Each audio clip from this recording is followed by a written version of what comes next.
చాలామంది ఇప్పుడు రంగు దుస్తుల గురించి ఏ రంగు దుస్తులు వేసుకుంటే బాగుంటుందని చెప్పారు. ఇంకొంతమంది ఈ రంగు రాళ్ళు ధరిస్తే నవరత్నాలు ఈ రంగు రాళ్ళు ధరిస్తే బాగుంటుందంటారు. ఈ రంగు రాళ్ళు ధరిస్తే మీకు ఇంకా బ్రహ్మాండంగా ఉంటుందంటారు. అసలు ఈ నవరత్నాల గురించి ఏంటి? ఏ రంగు రాళ్ళు ధరించాలి? ఏవి ధరిస్తే లాభాలు ఉంటాయి?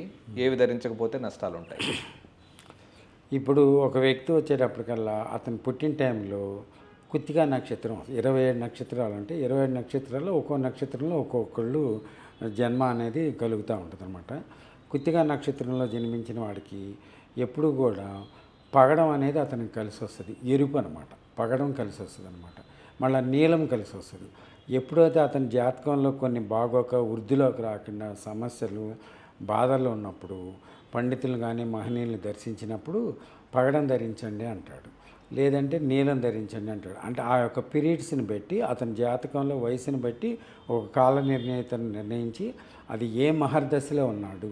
శుక్ర మహర్దశలో ఉంటేనేమో డైమండు లేకపోతే కనకపుష్యరాగం ఈ విధంగా నిర్ణయించి వాళ్ళకి ఆ జాతి రాళ్ళు వాళ్ళకి చెప్పి ధరించినప్పుడు వాటి యొక్క ఫలితాన్ని పొంది మంచి వృద్ధిలోకి వెళ్ళి అతనికి ఉన్నటువంటి బాధలు ఆ నెగిటివ్ ఎనర్జీస్ అన్నీ కూడా పోయి సక్సెస్ఫుల్గా ఉంటాడు.